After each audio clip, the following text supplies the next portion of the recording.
है, कर्म पुद्गल जब जीव ग्रहण करता है तो इसी रूप में स्थापित हो हाँ। जाता है। गाय की पूंछ होती है ना, ऊपर से मोटी होती है, नीचे पतली होती जाती है, तो कर्म लताएं गोपुच्छ आकार की कही जाती है। सबसे पहले समय में जो दलित उदय में आएंगे वो अधिक होंगे, बड़ा गोला है देखिए उसमें, उसे निषेक रचना कहते हैं। दूसरे उदय आने वाले छोटा गोला, उससे छोटा होता है। दूसरी भाभी जी, दूसरे सेकंड की लाइन कोई बोल रही हूँ मैं, जो गोल है ना उसके बाहर की लाइन है ना लंबी, वो दलित आपको समझ में नहीं आया होगा। बता रहे हैं आप दलित बता रहे हैं कि दलित उठ के जा रहे हैं, वो बता रहे हैं संभावना। वो जो डैश डैश बनाया ना आपने। हाँ, मेरे हाथ में ड्राइंग नहीं है, मुझे पता ही नहीं क्या था उस दिन का, या तो तुम दिखा दो श्वेता, तुम हाथ में। आंटी वो दूसरे फोन में वो ट्यूशन कर रहे हैं बच्चे। अच्छा ठीक है, अच्छा कोई बात नहीं, मैं फिर से पूछ लूंगी। हाँ, बाकी तो सब समझ में आ गया, मैंने 20 से 25 बार कल परसों पढ़ा था, तो बाकी तो समझ में आ गया, किंतु वो लाइनें से मेरे को ऐसा लग रहा है कि कौन सी है। ठीक है, कोई बात नहीं, वो ड्राइंग नहीं है, प्रश्न पूरा समझ नहीं पा रही हूँ, बाद में उसकी श्वेता के पास ड्राइंग को बता देगी आपको फोन करके। और देखिए इनसे लेने लायक है। संजू जी ने चल माने चलिए, इन्होंने क्लास देरी से ज्वाइन की और 2-3 दिनों में 25-30 बार रिकॉर्डिंग सुन के बुक में पढ़ के इन्होंने विषय क्लियर कर लिया, जो इतना कठिन विषय गिना जाता है। बहुत बहुत साधुवाद के पात्र है, हम भी आपके जैसे पुरुषार्थ करना सीखें। अरे बाप रे, नहीं, मैंने तो आपसे ही सीखा है भाभी जी, जो आपने समझाना बहुत अच्छे से किया। और इतने सारे भाभी जी लोग जो लेडीज है सब पूछ रही है, उनसे मेरे को इतनी प्रेरणा मिल रही है सच में, चाहे विनीता भाभी हो चाहे दूसरे सब भाभीियों को जय जिनेंद्र मेरा। विनीता नाम बोल रही, उसका भी हैंड रेज आ गया, बोलो विनीता।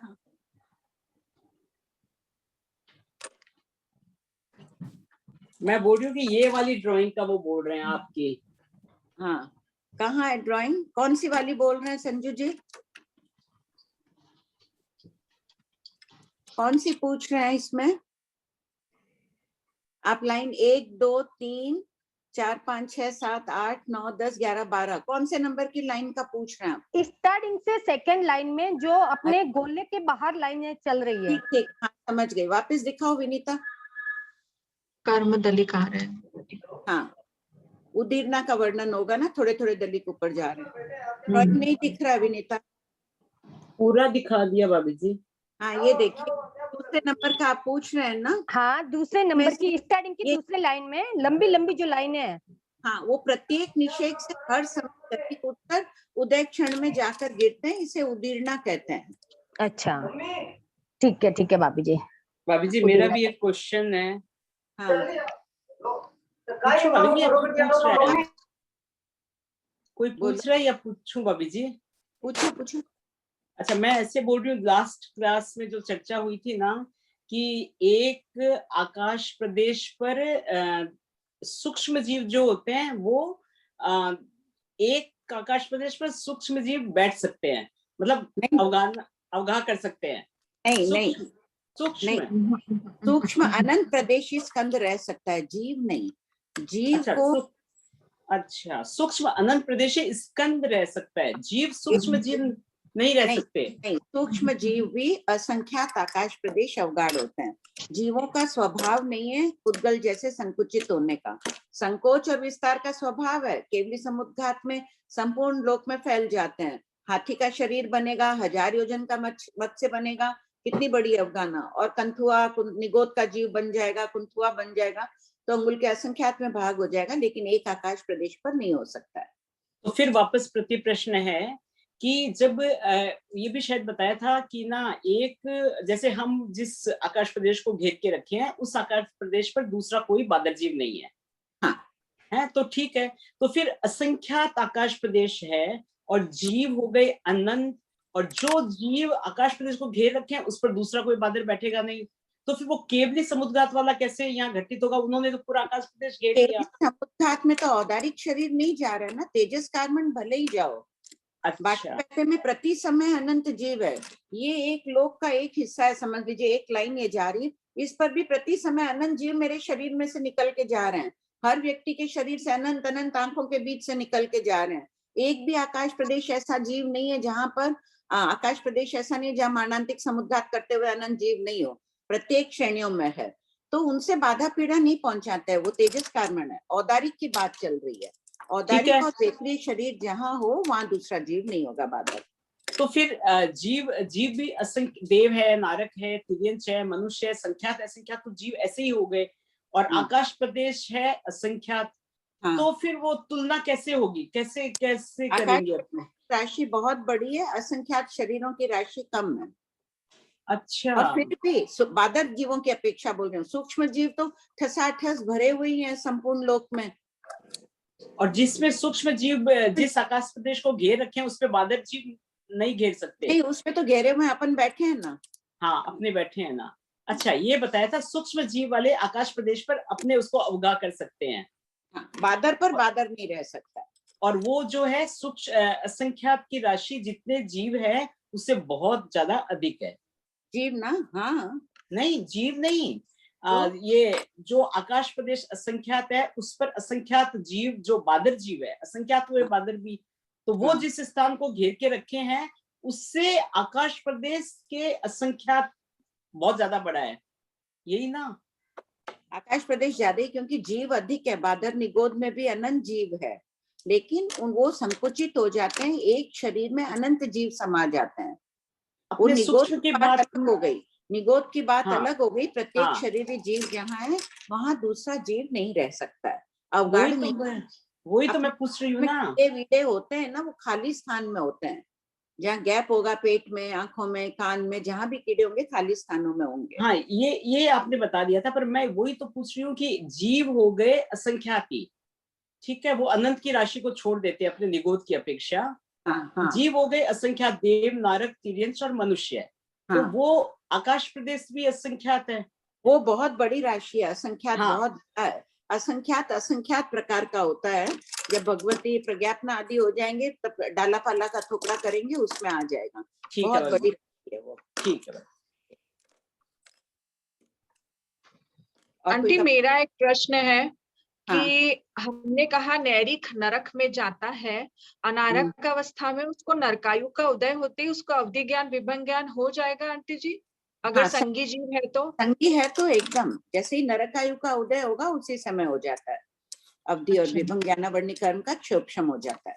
और आपने अभी कर्मलता तो एक ही है, देखो, अवधि ज्ञानावर्णी है, विभंग ज्ञानावर्णी नहीं है। ज्ञानावर्णी के कितने कर्म है? 5 ही है। मिथ्या जीव के उसका उदय होगा तो वो विभंग ज्ञानी कहलाता है, सम्यक दृष्टि के हो तो अवधि ज्ञानी कहलाता है। तो उसका क्षोक्षम तुरंत हो जाता है भव स्वभाव से। जैसे भव स्वभाव से पक्षी उड़ना सीख लेते हैं, मनुष्य उड़ना नहीं सीख सकता है, साधना आदि के बल पर ही सीखता है, तो उसी प्रकार भव स्वभाव से इनके क्षोक्षम हो जाता है। ठीक है।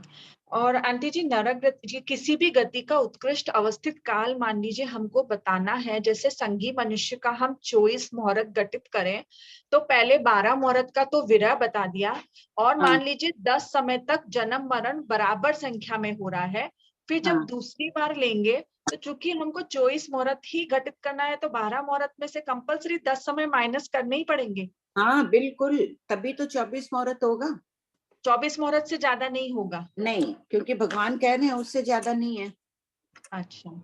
और आंटी जी, अभी आपने जो खुलासा किया वो वापस करिए ना, जो आप पंच संग्रह का बोल रहे थे एक बार कि शरीर पर्याप्ति तक मतलब कुछ भी पढ़ सकती है अवगाना, संख्यात गुणी असंख्यात गुणी नहीं पढ़ सकती है। उपाध्याय प्रवर ने कहा कि वो योग के लिए समझना, शरीर के लिए नहीं। वहां योग ही है। हम लोग सोच रहे थे योग प्रति समय असंख्यात गुणा बढ़ रहा है तो शरीर अवगाना भी बढ़ रही है, लेकिन इसी आगम पाठ से क्रोधी मानी माई के थोपड़े से देखो, जगन्य अवगाना से संख्यात आकाश प्रदेश अधिक, तो संख्यात आकाश प्रदेश अधिक मान लो दूसरे समय में हुई तो असंख्यात गुणी अवगाना नहीं बढ़ी है ना?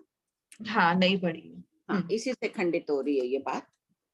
आगम का कृपा कराएं। बोलो सुनीता। हाँ, प्रणाम भाभी जी। भाभी जी, जो मनुष्य में बताए हैं 24 मुहूर्त का, तो उसमें अपने को असंगी समुच्चय मनुष्य और लब्धि अपर्याप्त दोनों का लेना है विरह? मनुष्य गति का विरह बता रहे हैं ना, समुच्चय मनुष्य का तो अलग बता दिया है। जब समुच्चय का बड़ा समुच्चय का मनुष्य का तो नहीं पड़ेगा ना भाभी जी? नहीं, देखो समुच्चय मनुष्य का विरह कितना बताया है? 12 मुहूर्त का शायद। नहीं 24 मुहूर्त है समुच्चय 24 मुहूर्त, उसका अवस्थित काल बताएगा। अन्य 24 है तो 48 मुहूर्त का बताया। तो 48 समुच्चय मनुष्य नहीं उत्पन्न हो रहा है, लेकिन संगी मनुष्य उत्पन्न हो जाएगा। तो मनुष्य गति का विरह भी कायम रखना है ना। 12 मुहूर्त बाद तो कोई ना कोई मनुष्य उत्पन्न हो गई। अच्छा वैसे ठीक है भाभी जी। हो गया क्लियर? हाँ भाभी जी, बड़ी जल्दी क्लियर हो जाते हैं, सब एक से एक क्षम वाले हैं। ठीक, हो गया। अब आज कौन पढ़ने वाले थे? अनीता जी नाम आया हुआ था ना उस दिन किसी का? आए हुए हैं ज्योति, वो श्वेता आए हुए हैं वो? कंप इसमें सप्रदेशी अप्रदेशी का एक बोर्ड में दिखा दो ना, कईयों को कठिन लग रहा था ये विषय। प्रभा भाई भंसाली है? मधु जीन काकरेचा इनका नाम आया था मैम। हाँ, नेक्स्ट मधु पढ़ेंगे। मधु जी आप पढ़ेंगे? प्रभा भाई अभी बोर्ड में करा रहे हैं ये, हैंड रेज कीजिए ना। एक बार 5 मिनट वो बता दो श्वेता बोर्ड में। हाँ आंटी जी, बोर्ड दिख रहा है सबको? हाँ। बोर्ड दिख रहा है ना आंटी जी? हाँ दिख रहा है। मधु जी आप पढ़ेंगे? हाँ जी पढ़ूंगी मैं बिल्कुल। बुक में जैसे आंटी जी ने बताया है, क्वेश्चन नंबर 1343 यहाँ पर चार्ट में है कि जैसे कि पुद्गल द्रव्य से अप्रदेशी है, यानी कि वो सिर्फ परमाणु ही होगा। अप्रदेशी का मतलब एक सिंगल काउंटिंग, सिर्फ एक चीज, तो वो परमाणु ही होगा। सप्रदेशी बोलेंगे यानी कि एक से अधिक। तो एक से अधिक कितने हो सकते हैं? 2 से लेकर के अनंत प्रदेशी। अनंत प्रदेशी यानी कि सूक्ष्म भी हो सकता है, बादर भी हो सकता है। जब हम क्षेत्र से बोलेंगे तो क्षेत्र से अप्रदेशी क्या होगा? सिर्फ एक की बात करनी है तो एक आकाश प्रदेश ही बोलेंगे। और सप्रदेशी बोलेंगे अगर क्षेत्र में तो 2 से लेकर के असंख्यात आकाश प्रदेश को घेरे हुए। काल से बोलना है तो हमको अप्रदेशी में एक ही लेना है, यानी कि एक समय। 1 मिनट प्रभा भाई, देखिए क्षेत्र से अप्रदेशी किसे बोलेंगे? एक आकाश प्रदेश पर कौन रह सकता है? परमाणु रह सकता है, 2 प्रदेशी स्कंद भी संकुचित होकर रह सकता है, यावत सूक्ष्म अनंत प्रदेशी स्कंद एक आकाश प्रदेश पर रह सकता है। तो वो द्रव्य से, क्षेत्र से वो अप्रदेशी कहलाया। क्षेत्र यानी आकाश, अवगाना, जितने स्थान को घेर कर चीज रहती है वो बात चल रही है यहाँ पर। बादर अनंत प्रदेशी स्कंद नियमा असंख्यात आकाश प्रदेश अवगाढ़ होते हैं। एकदम सब कोई, चाहे ये कठिन विषय हो, आगे भगवती सूत्र बहुत सरल लगने लगेगा, अजीब का ये विषय कर लेंगे तो। और यही सोचिए, भगवान महावीर गौतम स्वामी की चर्चा वार्तालाप हो रही है, उसी गहन विषय को हम क्यों नहीं समझ पा रहे हैं? पूरा प्रयास करेंगे समझने का। फिर काल से कहेंगे तो काल से अप्रदेशी कब होगा? जब एक की काउंटिंग होगी, एक की गिनती, यानी कि एक समय। और जब सप्रदेशी बताना है तो उस टाइमिंग को एक से आगे बढ़ाना पड़ेगा, यानी कि 2 समय से लेकर के असंख्यात समय तक। फिर जब भाव से बताना है तो अप्रदेशी में सिर्फ एक की गिनती, यानी कि 1 गुण। और फिर जब सप्रदेशी बताना है तो 1 गुण से आगे जाना होगा, यानी कि 2 गुण से लेकर के अनंत गुण। ये तो हुए हमारे प्रश्न संख्या 1343। इसमें देखिए काल से पुद्गलों का स्वभाव क्या है? मिलना बिखरना, कभी स्कंद रूप में, कभी परमाणु रूप में, कभी काले वर्ण के रूप में, कभी नीले, कभी पीले, बदलते रहते हैं, कभी दुर्गंधित, कभी सुगंधित, आदि आदि। तो एक समय तक वो उसी रूप में रह सकते हैं, अथवा उत्कृष्ट असंख्यात काल तक रह सकते हैं वो उसी रूप में। जबकि जीव एक समय कितने काल तक रहेगा? एक भाव में अंतर मुहूर्त तक अवश्य रहेगा। जब सिद्ध हो जाएंगे तब उस रूप में वो अनंत काल तक हो जाएगा। जहां जाने के लिए वो अनंत काल तक उसी रूप को प्राप्त करने के लिए अपना प्रयास चल रहा है। ये सारी साधना अपन क्यों कर रहे हैं भाई?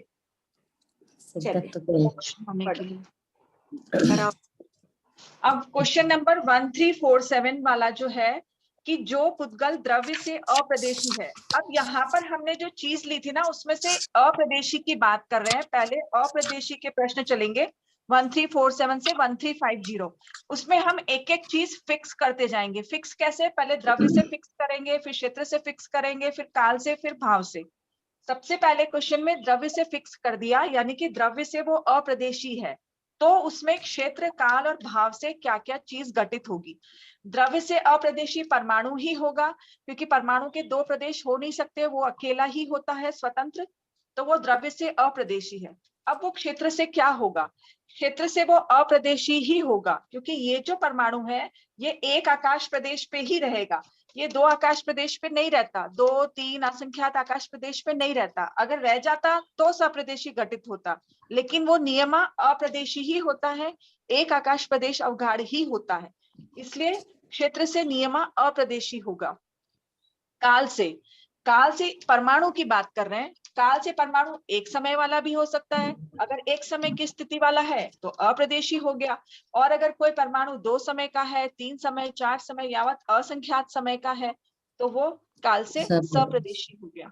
अब भाव से अप्रदेशी घटित करना, यानी कि सिर्फ एक गुण चाहिएगा, तो उसके लिए परमाणु है, एक गुण काला या एक गुण नीला, एक गुण तीखा, एक गुण सुरभिगंध वाला, कुछ भी हो सकता है, सिर्फ एक गुण वाला वो अप्रदेशी हो गया। और यही वो 2 गुण से लेकर के अनंत गुण वाला हो, अनंत गुण काला, अनंत गुण नीला ऐसा हो, तो वो सप्रदेशी हो गया भाव से। आंटी जी बराबर? हाँ, बहुत अच्छा बताइए, वेरी गुड। ये इसमें तो कोई डाउट नहीं है ना? विजय लक्ष्मी,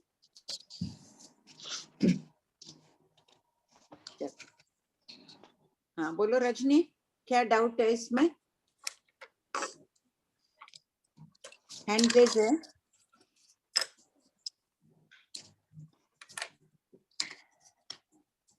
श्वेता अनम्यूट करो ना उनको। हाँ जी रजनी जी एडमिट कीजिए।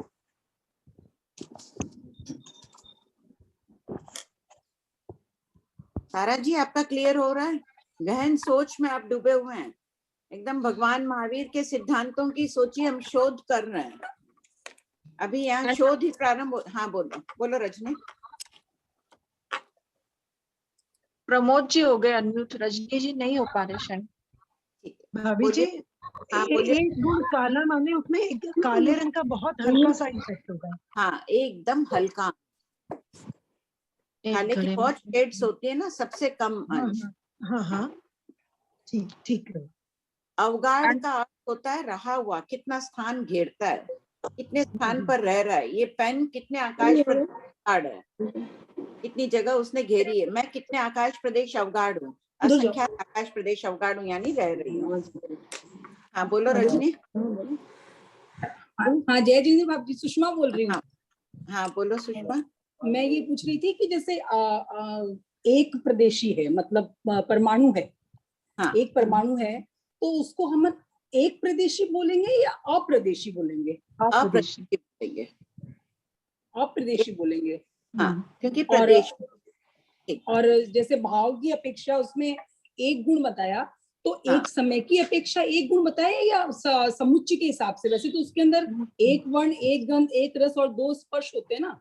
हाँ। तो यहाँ जो एक गुण बताया वो एक समय की अपेक्षा बताया, किस अपेक्षा बताया? नहीं, एक गुण काला है, वो असंख्यात काल तक एक गुण काले रूप में रह सकता है। हाँ, एक रह सकता है। स्पर्श वाला है, वो असंख्यात काल तक रह सकता है, और एक समय तक भी रह सकता है। अगर एक गुण काला यावत एक गुण शीत गुण है उसमें, वो एक समय रहा तो वो अप्रदेशी हो गया भाव की अपेक्षा। परीक्षा कर रहे हैं शीत और उसमें रुक्ष है, मान लो 2 है स्पर्श, तो 2 में से सुरक्षित हम पूछ रहे हैं, शीत की बात कर रहे हैं, रुक्ष को अभी गौण कर रहे हैं। रुक्ष हो सकता है अनंत गुण काला और शीत एक गुण काला हो। परीक्षा कर रहे हैं सिर्फ शीत की, तो एक गुण शीत है, वो भाव से अप्रदेशी है। वो काल की अपेक्षा अगर अप्रदेशी है तो उसमें एक समय की स्थिति वाला होगा, और काल की अपेक्षा वो जो एक गुण शीत है वो असंख्यात काल तक भी रह सकता है। अनंत गुण काल, हाँ नहीं वो तो ठीक है, लेकिन मैं ऐसा कह रही हूँ कि जब वो काले वर्ण में है, तो जब वर्ण काला लिया उसका, तो उसमें सुरभि गंध या दुर्भि गंध में से एक गंध भी तो ले सकते हैं ना उस समय। हाँ वही तो मैं उसका फिर अलग प्रश्न बनेगा ना। अभी हम सिर्फ प्रधानता से कथन कर रहे हैं, सिर्फ काले की परीक्षा कर रहे हैं। फिर आप काले की परीक्षा कर रहे हैं। अब आप अगला प्रश्न करो कि गंध कौन सी है, तीसरा प्रश्न करो कि रस कौन सा है उसमें, फिर चौथा प्रश्न करो स्पर्श कौन सा है, तो 4 प्रश्न बनेंगे। और स्पर्श 2 नहीं, इसलिए 5 प्रश्न बन जाएंगे एक परमाणु में। सही, ठीक है, ठीक है।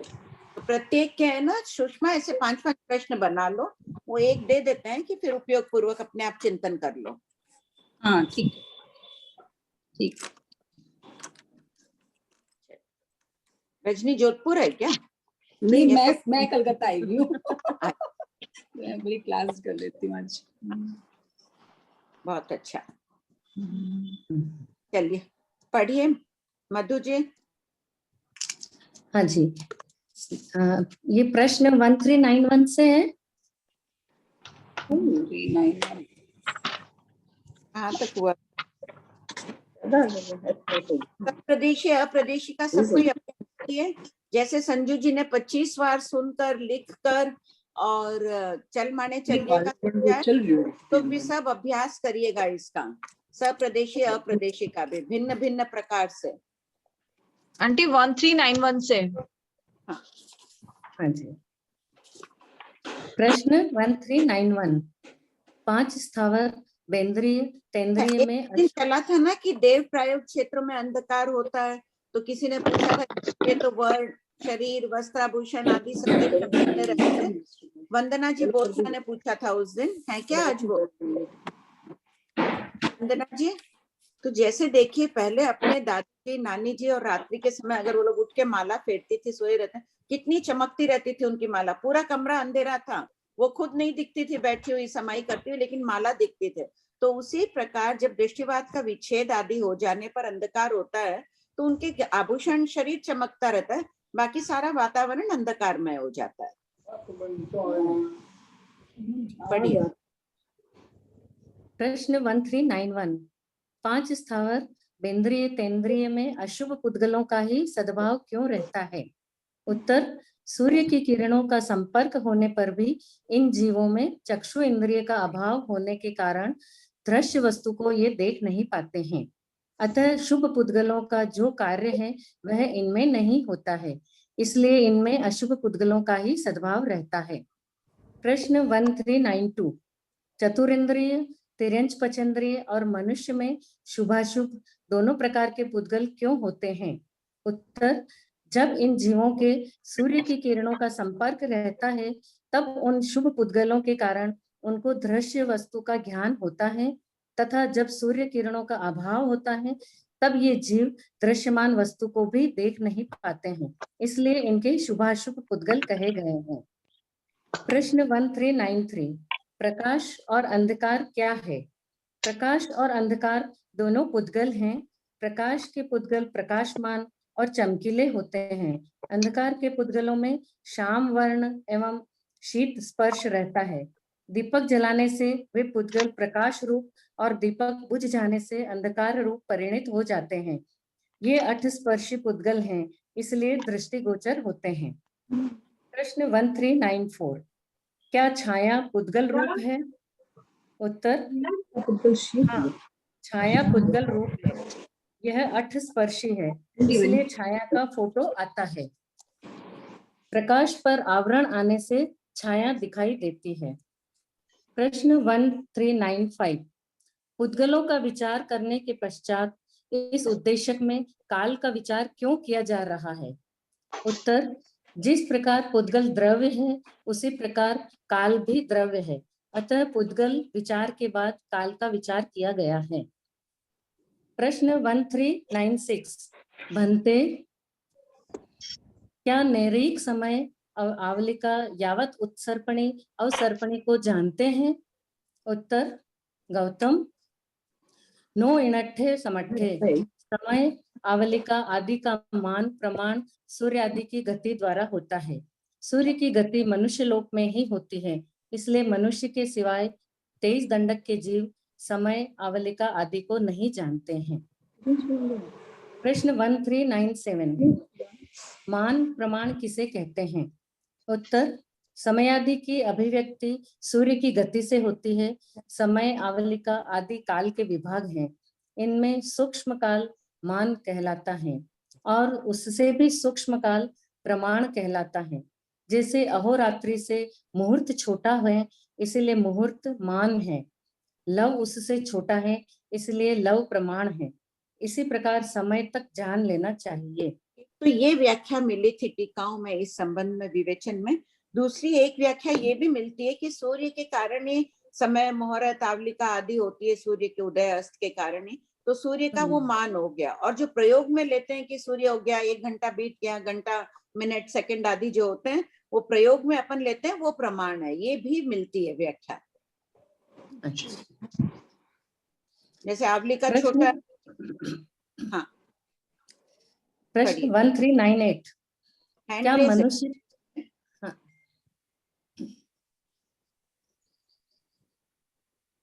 पढ़ूं क्या? जो हैंड रेज है ज्योति, ओके, बेटा तुम खोल लो ना, ज्योति नहीं होगी या तो। हाँ नहीं मैम, मैं म्यूट कर। आंटी जी आपने बताया कि 23 दंडक में नहीं होता है, तो तिर्यंचों का नहीं पता होता है समय काल प्रमाण? नहीं नहीं, बिल्कुल ही नहीं होता है। तो फिर बोलते तब करते हैं वो, तो तब करते हैं तो उनको काल प्रमाण का ध्यान नहीं होता है फिर? वो जाति स्मरण आदि से देख लेते हैं। ओके, तो ये समय का ज्ञान तिर्यंच को नहीं होता है ऐसा? नहीं, व्यवहार चल ही रहा है, देवलोक में भी नहीं है, लेकिन व्यवहार 33 सागरोपम की उनकी स्थिति आदि है, तो 2.5 द्वीप का ही व्यवहार चलता है। हमको नहीं पता था कि काल होता है उसी के अनुसार वो तो फिर चला लेते हैं, लेकिन वहाँ है नहीं काल। कोई के तिर्यंच भी शायद काल प्रमाण जानते हो। समय घंटा आदि विशेष है, सूर्य उदय में अस्त हो जाता है, नहीं खाते हैं, वो सब ठीक है, उनका स्वभाव है वैसा। पक्षी भी नहीं खाते हैं, उड़ना बंद कर देते हैं रात्रि में, वो उनका स्वभाव है। धन्यवाद। जय जिनेन्द्र आंटी जी। जय जिनेन्द्र। ये जो 139 में है, वो सद्भाव का क्या अर्थ समझना? 1391, हाँ, 5 स्थावर बेंद्र तेंद्र में अशुभ पुद्गलों का ही सद्भाव क्यों रहता है? यानी हमेशा उनमें अशुभ पुद्गल ही माने गए, क्योंकि वो देख नहीं सकते हैं, इसलिए सद्भाव यानी रहना, उपस्थित।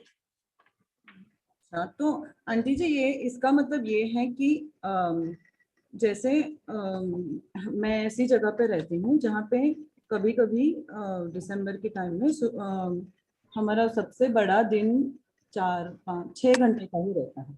छोटा शीतल बोल रही हो क्या? हाँ आंटी, तो मतलब ये समझना कि 6 घंटे के अलावा का बाकी के जो 18 घंटे हैं वो अशुभ पुद्गल ही ले रहे हैं हम। अशुभ पुद्गल ही है, तो फिर जो हम उस टाइम की परिणत नहीं होते हैं ना वहां पर शीतल, सूर्य के शुभ पदार्थ है, या सूर्य को ही शुभ मानते हुए उस दिन बात चली ना, साधु साध्वियों की विहार, गोचरी, साधना आदि इसी के बल पर हो रही है। सूर्य उदय पर ये सूर्य अस्त होते ही सूक्ष्म स्नेहकाय के जीव कितने गिरने लग जाते हैं, तो वहां सूक्ष्म स्नेहकाय जीवों की कितनी विराधना होती है। लाइट जलते रहते हैं, वो एक सब अलग बात हो गई। तो ये रात के टाइम के जो हमारे आसपास जो पुद्गल होते हैं और हम जो कॉन्स्टेंटली ग्रहण करते हैं, छोड़ते हैं, तो वो क्या हम अशुभ ही लेते हैं और अशुभ ही छोड़ते हैं? नहीं, वो तो देखो कर्म पुद्गल, श्वासोश्वास, आहार आदि के जो पुद्गल होते हैं, कर्म आदि के परिणाम शुभ और शुभ भी लेते हैं। यहाँ कह रहे हैं पुद्गल ही शुभ अशुभ है उसको, क्योंकि शीत स्पर्श वाले ले रहे हैं। कौन से ले रहे हैं? वहाँ वातावरण की अपेक्षा यहाँ बताया जा रहा है कि वातावरण कैसा है वहां का, अशुभ है रात्रि के समय, क्योंकि शीत स्पर्श वाले पुद्गल है और काले वर्ण के पुद्गल है। ये दोनों पाप प्रकृति है। जो इन पुद्गलों की भी जब आगे पढ़ेंगे अपन, अबाधा काल आदि का थोपड़ा, जिन पुद्गलों में शीत स्पर्श आदि होते हैं उनकी स्थिति अधिक होती है। उन पुद्गलों की, जिन पुद्गलों की स्थिति अधिक होती है वो पाप प्रकृतियों में ग्रहण किए जाते हैं। शीत और काले स्पर्श वाले पुद्गल, वो पुद्गल खराब है। अपन जरूरी नहीं है कि नहीं ले, उस समय तुम सात्विक खाना खा रही हो, उस समय परिणाम बहुत अच्छे हैं, साधना में जीवन जी रही हो, तो कर्म पुद्गल तो अच्छी ही ले रही हो। अच्छा, नहीं, मुझे लगा कि सारे ही पुद्गल अगर अपने आसपास अगर रात के समय अशुभ है तो फिर हम लेते भी अशुभ ही होंगे। नहीं, लेते तो कौन से, जो आत्म प्रदेशों पर रहे हुए हैं, वो तो अंधकार में ही रहे हुए हैं। शरीर के ऊपर ठीक है जो है वो आत्म प्रदेश प्रभावित है सूर्य आदि से। अंदर भी तो जो अपना शरीर का भाग है, इस अंगुली के अंदर भी जो मेरा शरीर का आत्म प्रदेश है, वो तो अंधकार से ही पुद्गल खींच रहे हैं ना। अंदर तो सूर्य का प्रकाश जा नहीं रहा है, उसकी बात नहीं चल रही है। यहाँ वातावरण की बात चल रही है। वातावरण में जो पुद्गल है वो अशुभ है अंधकार के कारण। अंधकार के पुद्गल अपन सूर्य से होते हैं, उसकी विवक्षा है, टॉर्च जला लेते हैं, लाइट जला लेते हैं, वो पुद्गल प्रकाशित हो जाते हैं ना, तब उन्हें शुभ मानना चाहिए। लेकिन वो हिंसा से हो रहे हैं पुद्गल शुभ। अच्छा, और आंटी ये भी बोलते हैं कि हमें सिर्फ देखने से ही जैसे वो सूर्य की किरणों से संपर्क रहते हैं तो उनके दिखाई देने से वो पुद्गल शुभ होते हैं। या उसी अपेक्षा से कथन है। गौतम स्वामी ने उसी अपेक्षा से प्रश्न पूछे थे भगवान को, दिन का महत्व बताने के लिए। रात्रि में क्यों नहीं साधु साध्वी आगे पीछे भी कोई प्रश्न चले होंगे, किसी ने कुछ किया होगा। विशाल परिषद में जैसे अभी साधु साध्वी भी विचरण करते हैं, वैसे भगवान महावीर, गौतम गंधर आदि सभी विचरण करते रहते थे ना चौमासे के अलावा। तो भिन्न भिन्न स्थानों पर किसी ने कोई प्रश्न पूछे, कोई अन्य तीर्थिकों के कोई मतभेद वाली बातें रहती है, तो उनका शंका का समाधान करने के लिए भी गौतम स्वामी इन प्रश्नों को पूछ लेते थे, कि वो भी बोध प्राप्त कर जाते थे कि अन्य तीर्थिक कहे नहीं, रात्रि के भी अच्छे होते हैं, शुभ होते हैं, तो भगवान से समाधान प्राप्त करके बोध प्राप्त कर लेते हैं। इस दृष्टि से भी उन्होंने ये प्रश्न किया होगा। भाभी जी फिर ना अंधकार को अपने अशुभ मान रहे हैं, तो अपने बोलते हैं ना ब्रह्म मुहूर्त में साधना करनी चाहिए, तो वो ब्रह्म मुहूर्त का इसका कहाँ से कैलकुलेशन कैसे करेंगे फिर? पुद्गल अशुभ है, तुम साधना करके उसको शुभ बनाओ अपने लिए। नहीं, पर उसका तो वर्णन नहीं आता है। नहीं तो लोगों का प्रमाद बढ़ जाएगा ना। अगर नहीं ये सब होगी कालो काल प्रतिक्रमण, तो ठीक है 24वें तीर्थंकर के शासन में नई साधना की ये सब पद्धतियां बताएंगे तो प्रमाद जीवन में बढ़ जाएगा। सोए रहेंगे हम, क्यों उठें? सूर्य उदय होगा तभी उठेंगे, शुभ पुद्गल होगा तभी उठेंगे। अच्छा, उसमें अशुभ होते हुए यही तो स्याद्व्याद है, एक ही बात को अनेक दृष्टियों से बताया जा रहा है। अनेकांतवाद, शादवाद एक ही बात होती।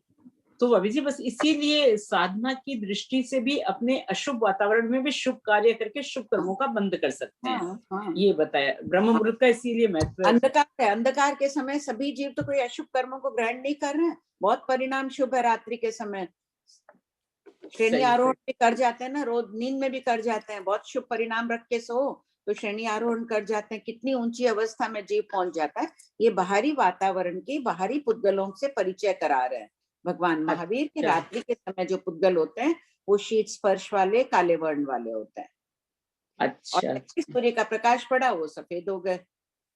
तो एक बात आती है, जैसे बराबर आ ही रही है और ये भगवान की वाणी है तो मान ही रहे हैं कि अपने जो भी पुद्गल जो अपने शरीर के एकदम अवगाढ़ है, जो एकदम फर्स्ट लेवल पर, उसी को अपने ग्रहण कर रहे हैं। तो भाभी जी जो अपने इतने शुभ भी है, इतने अशुभ भी, एवरी टाइम खाली इतनी सी दूर में लगे रहेंगे कि उनको पुद्गल शुभ अशुभ कुछ शुभ नहीं है। पुद्गल तो है ना, नीरस है, एकदम पुद्गल रूप है। जैसे गाय खाती है, नीरस खाती है, सूखी घास, और उसमें फिर उसके घी, दूध, ये वो सब रूप में परिणमन होता है ना, मलमूत्र रूप में भी होता है, दूध रूप में भी परिणमन होता है। तो उसी प्रकार अपन भी जिन पुद्गलों को ग्रहण करते हैं वे पुद्गल नीरस है। अपने राग द्वेष की परिणति अपने विचारों के कारण उसमें उसी समय अनुभाग पड़ जाता है, वो रस अनुभाग कहलाए। पुद्गल में रस है, 5 प्रकार के रस में से कोई ना कोई रस है। वो रस कर्मों का विपाकोदय नहीं होता है, वो तो परिचय कराया जा रहा है कि कार्बन वर्गणाएं कैसी है, आहार वर्गणा कैसी है, अपन जो शरीर के पुद्गल ले रहे हैं कैसे, ये उसका परिचय कराया जा रहा था जो बताते हैं उसमें।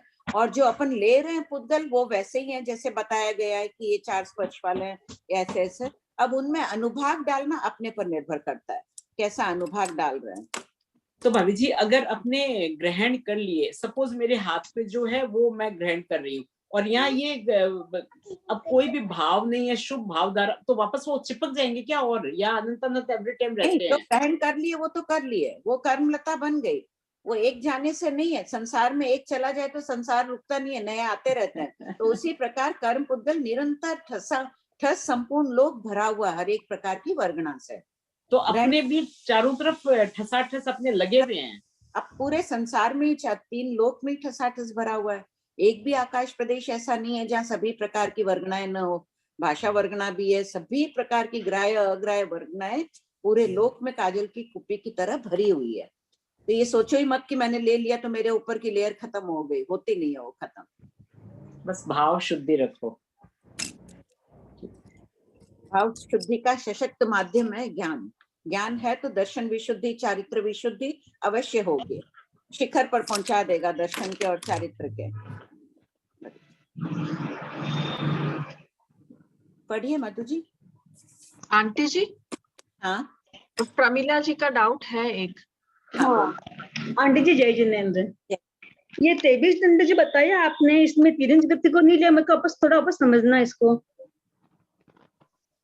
तिरंज गति को क्यों नहीं लिया? तिरंज नहीं जानते हैं कि 1 घंटा आधा घंटा आदि हो गया, वो नहीं जानते हैं। काल के व्यवहारी नहीं है, घड़ी रखकर नहीं देखते हैं। अच्छा, और एक प्रश्न ये है, प्रश्न नंबर 1322, पेतु किसे कहते हैं? इसमें एक लिंग चिन्ह साधन इंद्र से नहीं दिखने वाली, तो इंद्र से देखते हैं, जैसे मतलब ध्वजा को देखते हैं कि मतलब मटके में टंकी है, तो फिर इंद्र से तो दिखता, चक्षु इंद्र से दिखता, चक्षु इंद्र से। हाँ, चक्षु इंद्र से देखकर ही बोल रहे हैं ना, विहार करते हुए। इसमें लिखा आंटी जी, इंद्र से नहीं दिखने वाली वस्तुओं को जिसके द्वारा जाना जाता है। हाँ, तो मंदिर नहीं दिख रहा था ना, ध्वजा दिखी, ध्वजा से उन्होंने अनुमान लगाया, हेतु है ध्वजा। तो अभी तो इंद्र से दिखी आंटी जी, मंदिर नहीं दिखा ना, इंद्रियों से सिर्फ ध्वजा दिखे। धुआं तो अनुमान लगा लिया कि वहां आग है, आग तो नहीं दिख रही थी ना। अच्छा ठीक है आंटी जी। कल आंटी जी महाराज साहब को दर्शन हुए थे, मैंने आपके बारे में कहा था कि आज हमारे अपूर्व निद्रा हो रही, प्रकाश मुनि जी महाराज साहब विराजते हैं बिलवाड़ा में। अच्छा, बहुत अच्छा, वंदना करेगा हमारे भी बहुत करीब साधु, महान पुण्योदय से साधु साध्वियों का संयोग मिलता है, उनका दर्शन का। नौकार मंत्र तो ऐसा है, कोई जिनी ऐसा नहीं है जो नौकार मंत्र नहीं बोलता है। और जहाँ साधुओं के पास जाने का होता है, मैं अपना नहीं कह रही हूँ, लोग जाना ही नहीं चाहते हैं। देखो तो सही कि भगवान महावीर अनंत अनंत तीर्थंकरों ने इसका निषेध नहीं किया, सब नौकार मंत्र को प्रामाणिक मान रहे हैं, और वो ही है नौकार मंत्र में स्थान प्राप्त किए हुए हैं जो साधु साध्वी है, उनकी दर्शन। अभी तो अपूर्व निर्जरा कर रहे हो, उनके सानिध्य में महानिर्जरा करो। नहीं बाबू जी, सत्संगति का बहुत फर्क पड़ता है। आपके जो होमवर्क होते हैं अपूर्व निर्जरा का, मुनि वेश धारण करके अपने को देखना, कैसे मतलब अपन सब कषाय को हटा के अपन चिंतन मनन करते हैं, तो उससे बहुत मतलब अच्छा लगता है। आपकी और आगे प्रभाव ना करिए, आप लोग औरों को सिखाते जाइए, जितने भी सबको आगे बनना है। अभी यहाँ बैठे नंबर देख रही हूँ 173 जन है अपन, सबको जिन शासन की प्रभावना करनी है, और हर एक को अगली क्लास में कृपा करके मुझे बताइएगा कि आप लोगों ने एक एक जन को तो कम से कम पढ़ाना शुरू कर दिया है। जी आंटी जी, मैं जैसे वर्षा दत्त को डाले तो उन्होंने कहा आपको आंटी बहुत अच्छा लगा है होमवर्क, हमको सब होमवर्क रोज हमेशा डालो आप, तो मैं डालूंगी, हमेशा डालती हूँ। महिला मंडल में भी पढ़ाती हूँ आपकी कृपा से, बहुत आंटी जी। आंटी जी, हम शपक श्रेणी में तो निद्रा का उदय नहीं है, आप संभावना शायद उस क्लास में ऐसा बोले थे कि उपशम श्रेणी में भी कुछ प्रमाण मिला है, शतक 5 उद्देशक 4, ऐसा कुछ फरमाए थे क्या आंटी जी? हाँ, निद्रा और प्रश्ला के उदय में मानना है, लेकिन उपाध्याय प्रवर कह रहे हैं उसको ओक कथनी समझो। अभी मत मानो, नहीं तो कर्म ग्रंथ से बहुत बातों में वो आ जाएगा चीज। अच्छा ठीक है, तो ओक की अपेक्षा ही समझना। हालांकि प्राचीन कर्म ग्रंथ का खैर ठीक है, अभी कर्म ग्रंथ में इसमें नहीं जाए, लेकिन श्रेणी आरोहण तो कर ही रहा है ना, चाहे उपशम भी करो तो बहुत बड़ी उपलब्धि है। तो अपन कम से कम सोते समय तो इतने शुभ परिणाम रख ले। सामान्यतः क्या होता है, सोते समय दिन भर की सारी बातें, आज घर में इससे वो हुआ वही ज्यादा दिमाग में रखते हैं, वही जो अपने पास सोता है उनको भी सुना देते हैं, उनका और मन खराब करा के सुलाते हैं। अब अपने को सोचना है, परिवर्तन लाना है, किसी भी हालत में अपने को सोते समय परिणामों को खराब नहीं करना है, ताकि रात्रि में 6, 7, 8 घंटा जब तक भी सोए, सोचो शुभ पुद्गल ही आते जाएंगे। पढ़िए मधु जी, पढ़िए।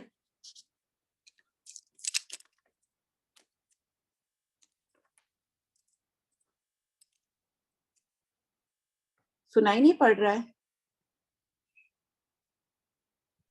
लीव हो गए क्या? हैंड रेस करेंगे मधु जी? हाँ जी, वो म्यूट कर दिया था मुझे इसलिए।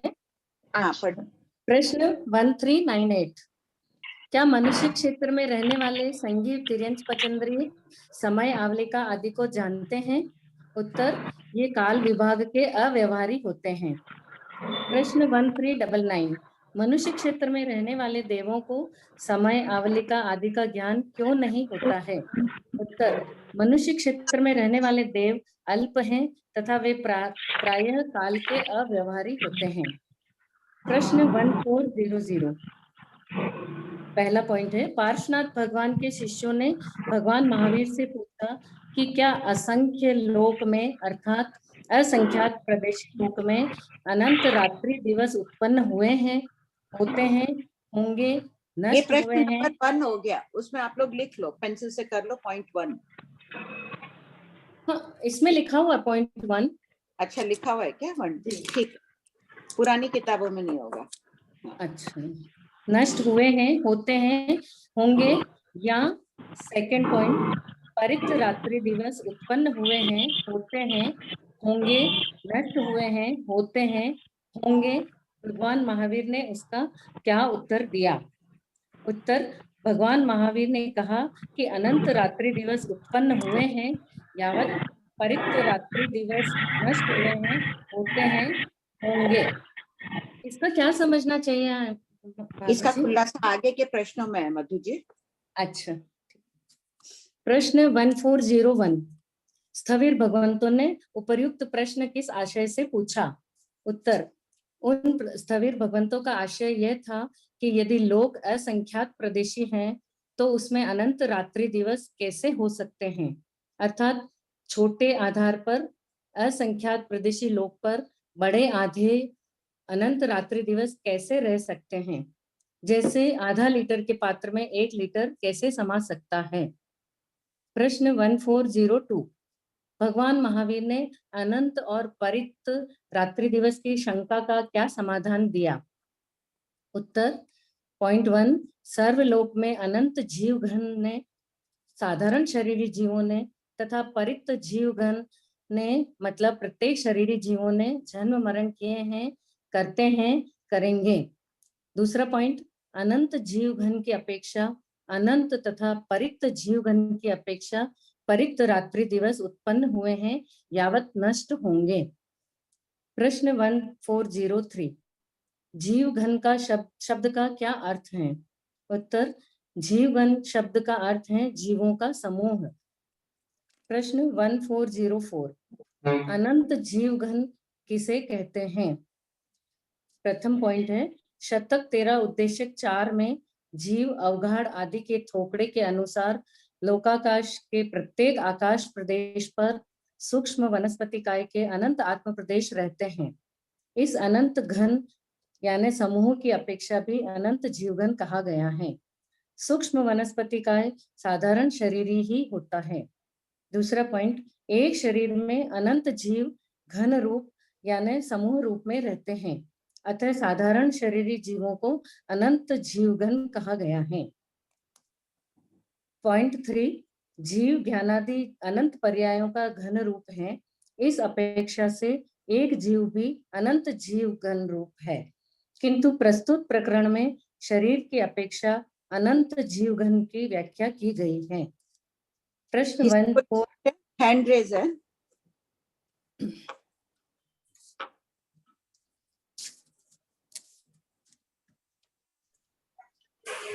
हाँ, प्रणाम भाभी जी। हाँ, बोलो सही। भाभी जी, परित का अर्थ क्या हुआ?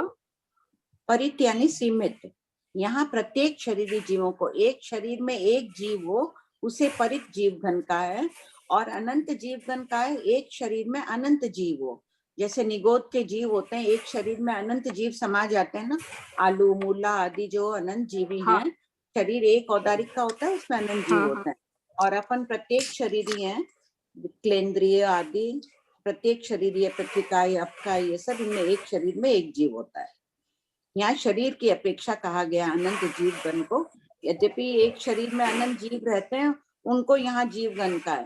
और एक आकाश का पॉइंट तो खाली एक व्याख्या कर दी है यहाँ पर कि लोकाकाश के प्रत्येक आकाश प्रदेश पर सूक्ष्म अनंत सूक्ष्म। क्लियर है ये पॉइंट सबके तीनों? इसमें कोई डाउट है? किसी को नहीं है डाउट?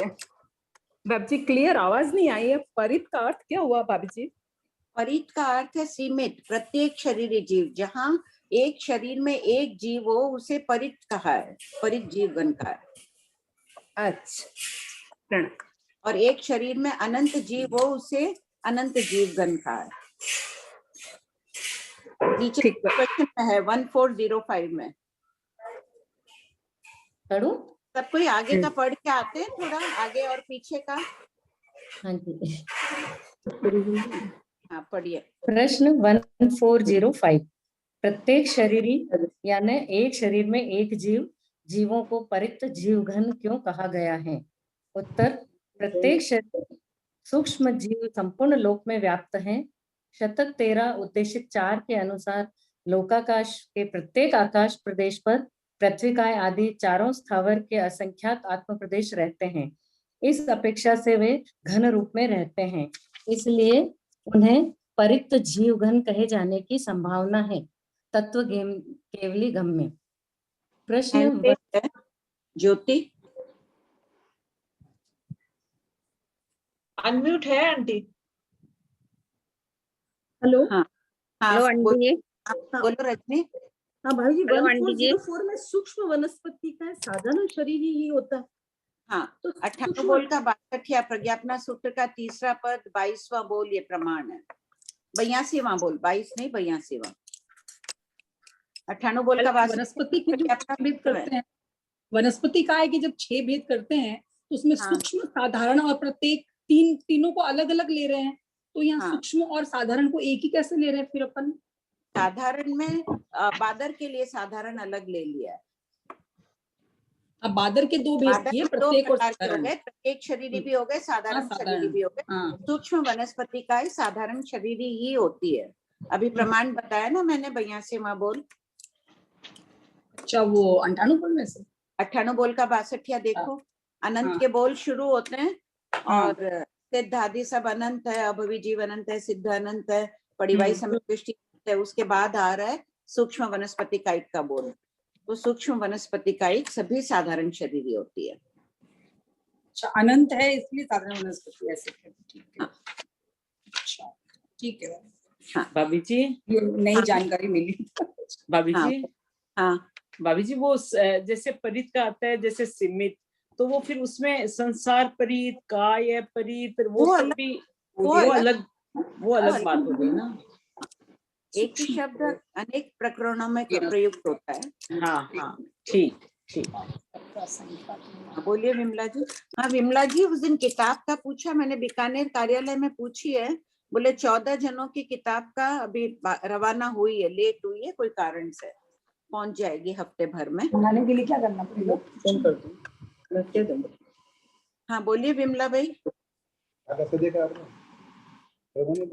निरुपमा सर, जय जिनेन्द्र। इसमें 1405 पे कि प्रत्येक आकाश प्रदेश पर पृथ्वी का, तो दीदी आकाश प्रदेश पे जो जैसे लोकाकाश के प्रतीक आधार पर तो पृथ्वी काय के जीव कैसे बता दिए? वो तो पृथ्वी काय में नीचे जो होंगे तभी होंगे उसमें। सूक्ष्म पृथ्वी काय के वहां लिख लीजिए आप लोग सूक्ष्म शब्द। प्रत्येक आकाश प्रदेश पर सूक्ष्म पृथ्वी काय आदि चारों स्थावर के। ऊपर प्रश्न में दे दिया ना, सूक्ष्म वनस्पति काय के प्रत्येक आकाश प्रदेश पर सूक्ष्म वनस्पति के अनंत आत्म प्रदेश हैं। तो दीदी ये सूक्ष्म वायु काय वगैरह तो समझ में आ सकता है, अपकाय भी समझ में आ सकता है, तो पृथ्वी काय के जीव भी ऊपर वायुमंडल में ऐसे होते हैं। निरुपमा जी, सूक्ष्म जीव कितने प्रकार के हैं? 5 प्रकार के हैं ना, पृथ्वी काय, काय, तेव काय।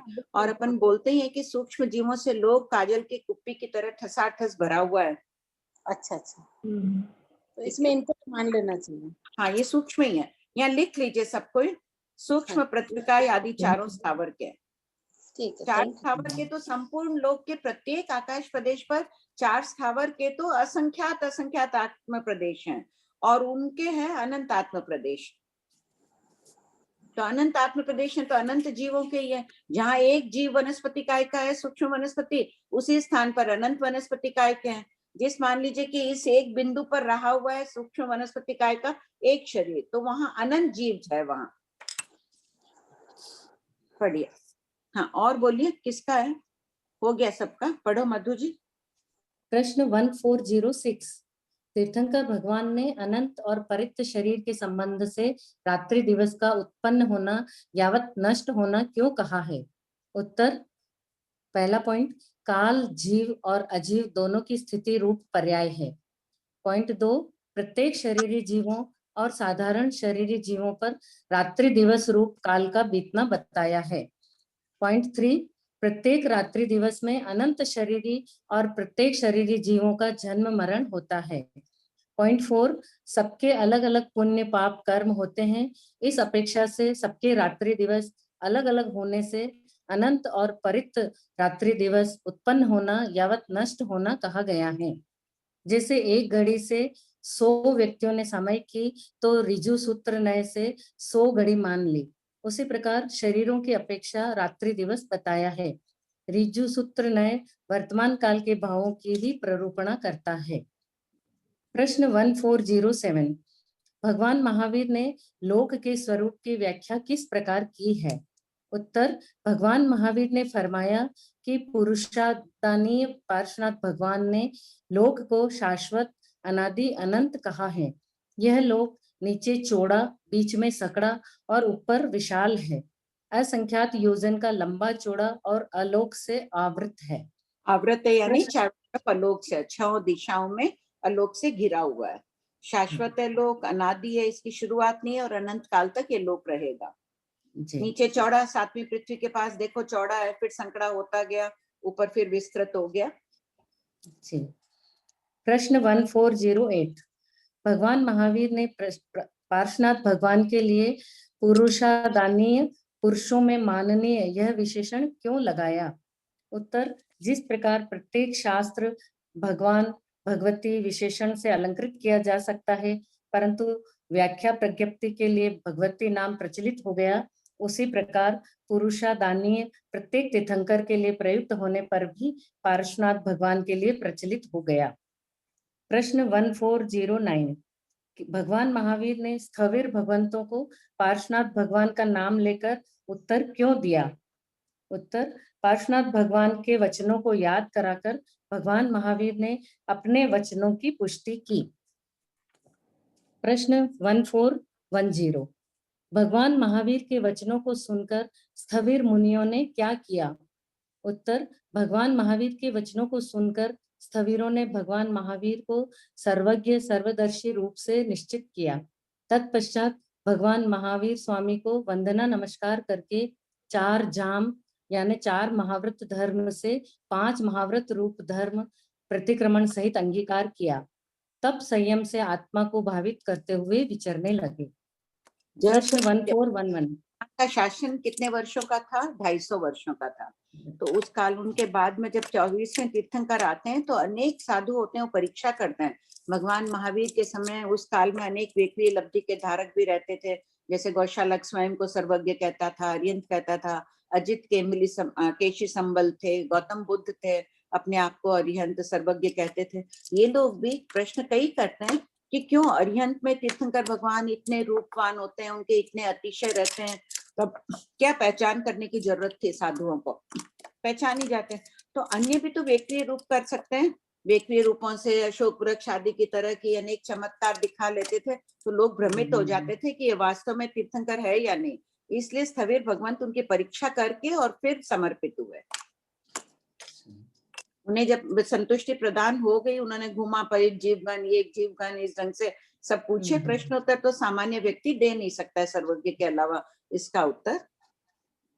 उन्हें संतुष्टि हो गई। फिर प्रश्न 1411, क्या वे सभी स्थिर भगवंत चरम शरीरी थे? उत्तर, नहीं। कितने मुनि मोक्ष में गए तथा कितने मुनियों के शुभ कर्म शेष थे, अतः वे देवलोक में गए। प्रश्न 1412, चरम शरीरी के एक विशिष्ट गुण का वर्णन कीजिए। उत्तर, इनके द्वारा अपना और दूसरों का महान उपकार होता है, क्योंकि ये चारित्र पालन में यानी 6 काय की रक्षा में इतने तन्मय हो जाते हैं कि चारित्र पालन ही इनका स्वभाव हो जाता है। ये धर्म की जीवंत मूर्ति भी हो जाते हैं, इसलिए इन्हें शुक्ल ध्यान रूपी सुख की प्राप्ति होती है। यहाँ चरम शरीर में साधु के लिए लिखा है। इसमें है कि और भी हो ही सकते हैं, श्रावक आदि भी बाद में अंतिम समय में आ जाए उनको शुक्ल ध्यान, चाहे अभी शुक्ल ध्यान नहीं है, फिर भी अपन बहुत भाग्यशाली है कि आज भी भगवान महावीर के शासन में इतने तन्मयता से संयम का पालन करने वाले आचार्य, उपाध्याय, साधु साध्वी है। प्रश्न 1413, भंते हैंड रेज है, बोलिए। आंटी जी, ये जो अभी हम पार्श्वनाथ भगवान की ये बात कर रहे थे, तो जब भगवान महावीर स्वामी का जन्म वगैरह होता है तो जैसे कोई भी तीर्थंकर को उनके पहले तीर्थंकर के, जैसे अभी हमारे पास सूत्र वगैरह होते हैं, उनको भी क्या वो उपलब्ध होते हैं? पहले लिखने की परंपरा नहीं थी ना, मति में ही स्थापित होते थे, तो याद तो था ही, दृष्टिवाद का खाली विच्छेद हो रहा है, 11 अंक शास्त्र थे ही। फिर जब वो जब बड़े होते हैं तो वो भी जैसे हम महावीर स्वामी की माला फिरते हैं, तो वो भी क्या माला वगैरह गिनते हैं प्रभु पार्श्वनाथ भगवान? हाँ हाँ हाँ हाँ, साधना इसी प्रकार की होती है जैसे अभी होती है वैसे ही। हाँ बोलिए। हाँ आंटी जी, प्रश्न नंबर 1406 में सेकंड नंबर का पॉइंट है कि प्रत्येक शरीरी जीवों और साधारण शरीरी जीवों पर रात्रि दिवस रूप काल का बीतना बताया, मतलब उनकी आयु बताइए, ऐसा समझना? हाँ, और फिर यहाँ व्यतीत हो रही है। हाँ, और फिर लिखा है कि इन अपेक्षा से सबके रात्रि दिवस अलग अलग है, मतलब सबकी स्थिति अलग अलग है, कोई अंतर मुहूर्त का है, कोई 100 वर्ष का, ऐसा समझना? नहीं, साधारण शरीर की तो स्थिति एक ही होती है, लेकिन उनके पुण्य पाप कर्म अलग अलग होते हैं ना, कुछ तो भिन्नता होती है उनमें भी। साधारण शरीर एक साथ जन्मेंगे, एक साथ मरेंगे, लेकिन विचारधारा भिन्न है। कोई निगोद में ही अनंत काल तक रह जाएगा, कोई प्रत्येक शरीर में जाकर अंतर मुहूर्त बाद भी मनुष्य में आकर अपने भाव सीमित कर सकता है, आदि आदि कुछ भी, शीघ्र मोक्ष जा सकता है। तो पुण्य पाप की अपेक्षा। तो ये इस लाइन से क्या समझेंगे, इस अपेक्षा से सबके रात्रि दिवस अलग अलग हैं? पुण्य पाप तो अलग है आंटी जी, पर उसके कारण उनके रात्रि दिवस अलग हुए, वो क्या समझेंगे? रात्रि दिवस अलग अलग उनका पुण्य रूप में परिणत होगा, उनका पाप रूप में परिणत होगा। तो जो रात्रि किसी के लिए शुभ रूप परिणत हो रही है, किसी के अशुभ रूप। अच्छा, ठीक है, कृपा करें। हाँ, प्रश्न 1413 बनते। बोलिए प्रमिला जी। मेरी शंका है कि निगोद के जीव में साधारण वनस्पति काय में क्या फर्क पड़ता है? साधारण वनस्पति काय भी अनंत जीव है, निगोद भी अनंत जीव है। निगोद जैन पारिभाषिक शब्द है। निगोद शब्द का अर्थ है एक शरीर में अनंत जीव। आवाज नहीं आ रही। निगोद शब्द का अर्थ है एक शरीर में अनंत जीव, ये जैन पारिभाषिक अर्थ है। अच्छा, निगोद शब्द का अर्थ आश्रय स्थान हो जाता है, लेकिन ये नहीं है। अपने जैन आगमों का पारिभाषिक अर्थ है एक शरीर में अनंत जीव होते हैं, उसे निगोद कहते हैं। और साधारण वही है, साधारण शरीर यानी साझीदारी, या साधारण शब्द का अर्थ है साझीदारी, यानी कॉमन होना। एक शरीर एक है, उसमें अनंत जीव है। हाँ, आहार स्वादिष्ट काफी कॉमन होता है, साधारण होता है, यानी साझीदारी का होता है, पार्टनरशिप। ठीक है आंटी। हाँ बोलो विनीता।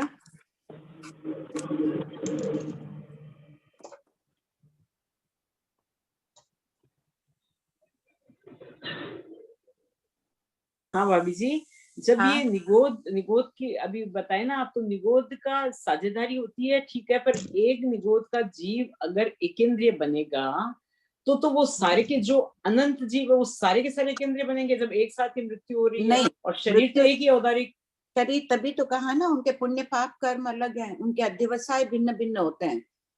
कर्म उनके स्वतंत्र है, आहार एक है, शरीर एक है, श्वासोच्छ्वास एक है, किंतु कर्म बंध भिन्न भिन्न है। तो वो जब निकलेंगे उसमें से एकेंद्रीय बनेंगे तो एक चैन निकल सकता है। एकेंद्रीय बनेंगे ये कोई नियम थोड़ी है, किसी के परिणाम है तो वो अनंत काल तक निगोद में घूम रहा है। अन्य जीव निकल गया, एक भाव और कहीं का पृथ्वीकाय आदि में किया, सिर्फ अंतर मुहूर्त पृथ्वीकाय में किया, चरम शरीर मनुष्य में आ सकता है। तो मरुदेवा माता नहीं, मैं बोल रही हूँ कि माता निगोद से नहीं आई थे, वो नहीं, केले के पत्ते।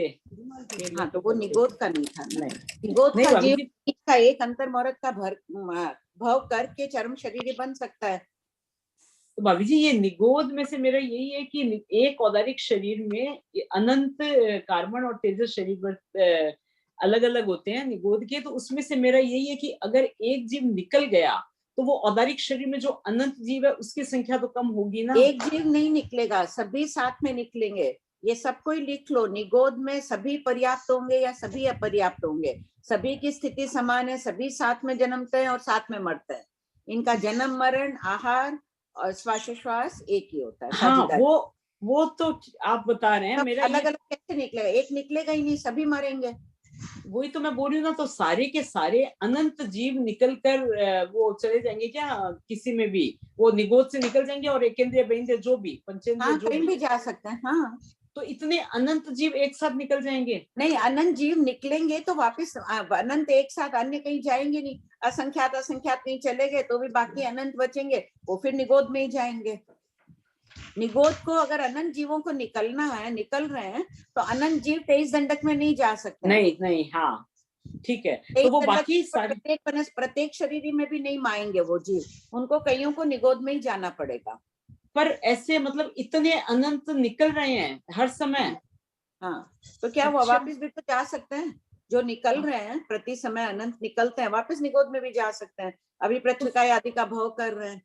तो फिर क्यों बोलते हैं कि निगोद में जाने के बाद निकलना इतना मुश्किल? जब इतने निकल ही रहे हैं इतने, तो क्यों मुश्किल है? अभी निकलना बहुत है, अभी वहां बचे हुए भी बहुत हैं। अच्छा, एक भाभी जी, निगोद का कहीं पढ़ा था, निगोद यानी नहीं है गोद जिनकी, ये सही है क्या? नहीं, ठीक है भाभी जी। वो तो जैन भाषिक शब्द है एकदम कि एक शरीर में अनंत जीव। ठीक। आंटी जी, हाँ, एक शरीर में, निगोद के एक शरीर में जितने जीव होंगे या तो अपर्याप्त होंगे या पर्याप्त होंगे, तो पर्याप्त में भी स्थिति आगे पीछे नहीं हो सकती, सबकी एक समान होगी? एकदम सबका, इनका जन्म मरण साधारण है ना। हाँ। और आंटी जी है ना, ये मोरा देवी माता का मैंने पहले भी विनीता जी के मुंह से ही सुना था, ये वनस्पति से आया है आंटी जी? इनका हाँ, पूर्व भव वनस्पति का कह रहे हैं। तो उससे क्या हुआ? उसके पहले तो वो भिलनी के भव में अनेक भव कर रही थे। भिलनी के भव में उन्होंने 60,000 किसी श्राविका के यहाँ काम कर रही थी, वो भिलनी की बेटी, और श्राविका ने जैन धर्म का स्वरूप आदि बता दिया। देखो कितनी अच्छे थे कि अपने काम वाली को भी धर्म में लगा दिया। हम लोग तो अपने आप में रहते हैं। उसने फिर वो अपने जब गांव जाती है, माँ बोलती है बहुत बेर लगे हुए पेड़ों पे, तोड़ के लाओ। वो बोलती है मैं नहीं तोड़ूंगी, इससे जीव मरते हैं। माँ के बहुत बोलने पर भी नहीं गई, तो माँ ने क्रोधित होकर एक पत्थर उठाया और उसके सर पे फेंक दिया। वो मर गई। मर के और जब वो मरुदेवी के भव में कालांतर में आई, उसमें तो वनस्पति से ही उसकी आगति थी, फिर मर के परिभ्रमण करते हुए वनस्पति में गई होगी। मरुदेवी माता के भव में उनको 60,000 बधाइयां मिली। कभी बेटा हुआ, राज्य हुआ, अनेक इतनी बधाइयां मिलती थी। तो कहते हैं कि उन्होंने 60,000 बेर के जीवों को अभयदान दिया था भिलनी के भव में, भिलनी की बेटी के भव में। उसका फल उनको इस भव में मिला था।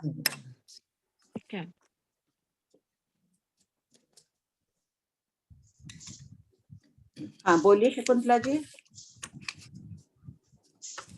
हेलो। हाँ बोलिए। हेलो। हाँ, मैं ये बोल रही थी कि महाविधि क्षेत्र से एक जीव सिद्ध होता है, तब जाके निगोद का जीव निकलता है, ये बात सही है? नहीं, आजकल अव्यवहार राशि के संबंध में आचार्य श्री नहीं मान रहे हैं, बल्कि कई एक आचार्य मानते हैं। जो जैसे अपने अपने आचार्य बोलते हैं उसी बात को मान लो।